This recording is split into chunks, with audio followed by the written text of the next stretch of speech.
श्री स्वामी समर्थ. मंत्राचे सामर्थ्य कथा. आज आधुनिक विज्ञान आपल्याला हे सिद्ध करून दाखवत आहे की संपूर्ण अस्तित्व हे केवळ ऊर्जेचे कंपने आहेत. जेथे कंपने होत असतात तेथे ध्वनी निर्माण होतोच. म्हणून योगामध्ये आम्ही असे म्हणतो की संपूर्ण अस्तित्व म्हणजे केवळ एक ध्वनी आहे, ज्याला आपण नाद ब्रह्म असे म्हणतो. संपूर्ण निर्मिती म्हणजे ध्वनीचे गहन समाकलन आहे. ध्वनींच्या या जटिल जाळ्यात काही ध्वनी प्रामुख्याने महत्त्वाचे आहेत. या महत्त्वपूर्ण ध्वनींना मंत्र असे म्हटले जाते. असे समजा की आपल्याला एखाद्या सभागृहात किंवा खोलीत बंद करून ठेवले आहे आणि आपण आपले संपूर्ण आयुष्य त्या ठिकाणी घालवले आहे.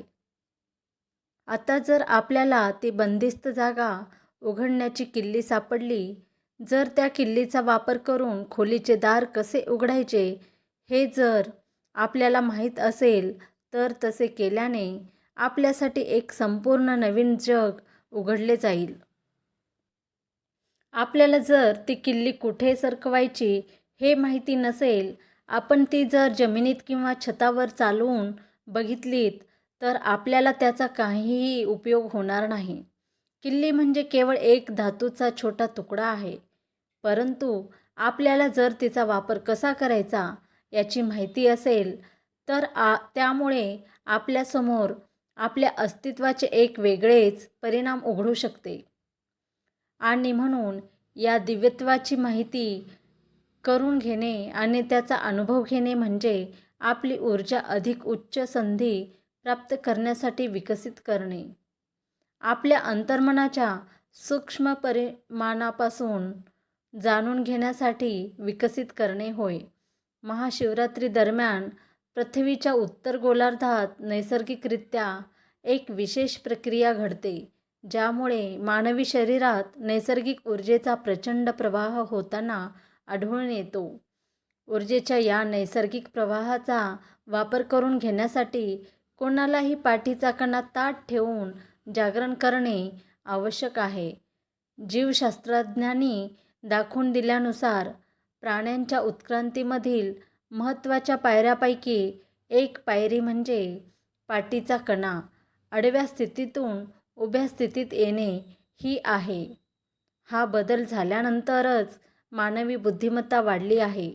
म्हणून आजच्या या रात्री ज्या व्यक्तीची आपल्या पाठीचा कणा ताठ ठेवून जागरण करण्याची इच्छा आहे, त्यांना जागे ठेवण्यासाठी आम्ही शक्य ते सारे प्रयत्न करू.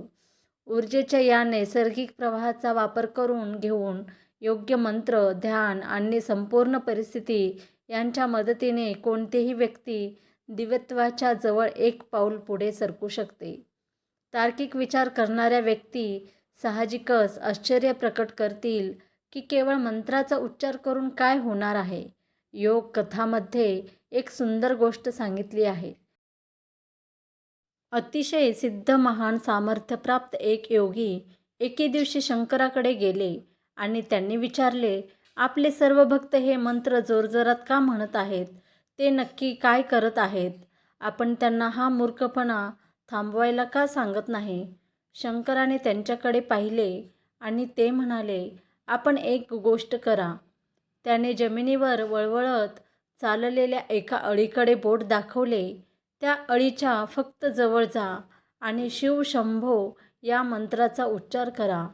काय होते ते आपण पाहू. त्या ज्ञानी योगींनी अतिशय नाइलाजाने तसे करायचे मान्य केले. ते त्या अळीच्या जवळ गेले आणि शिव शंभो असे म्हणाले. ती अळी ताबडतोब मरून पडली. ते पाहून त्या ज्ञानी योगींना धक्काच बसला. ते म्हणाले, असे कसे घडले? केवळ या मंत्र उच्चाराने ही अळी मरण पावली.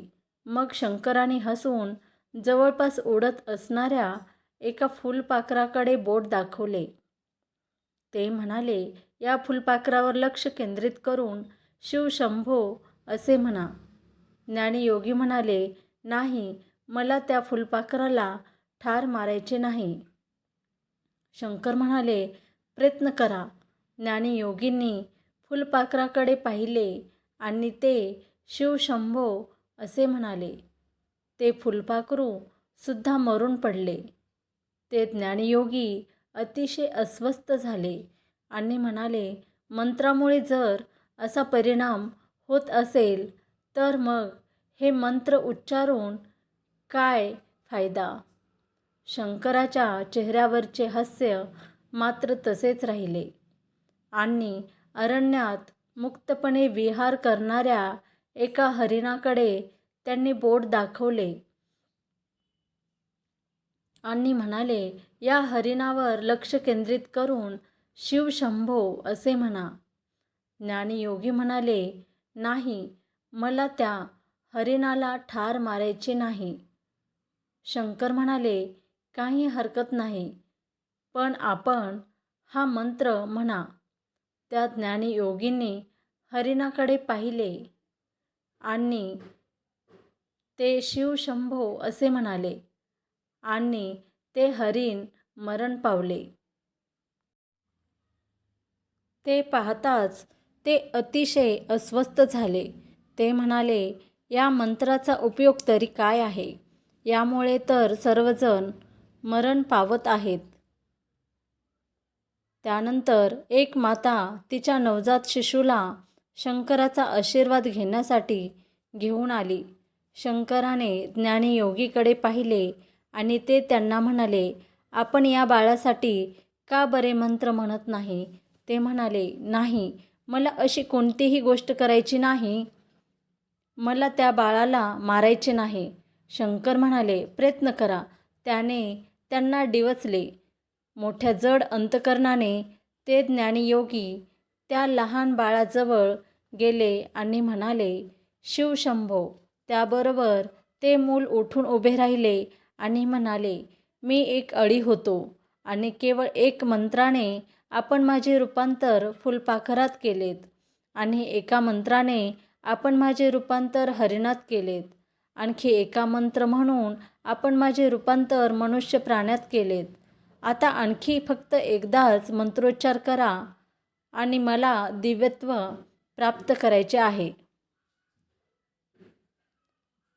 अशा पद्धतीने मंत्राचे सामर्थ्य आहे. मंत्र उच्चार करण्याचे अनेक फायदे आहेत. तुम्हाला जर ही कथा आवडली असेल तर व्हिडिओला लाईक करा आणि चॅनलवर नवीन असाल तर चॅनलला सबस्क्राईब करायला विसरू नका. धन्यवाद.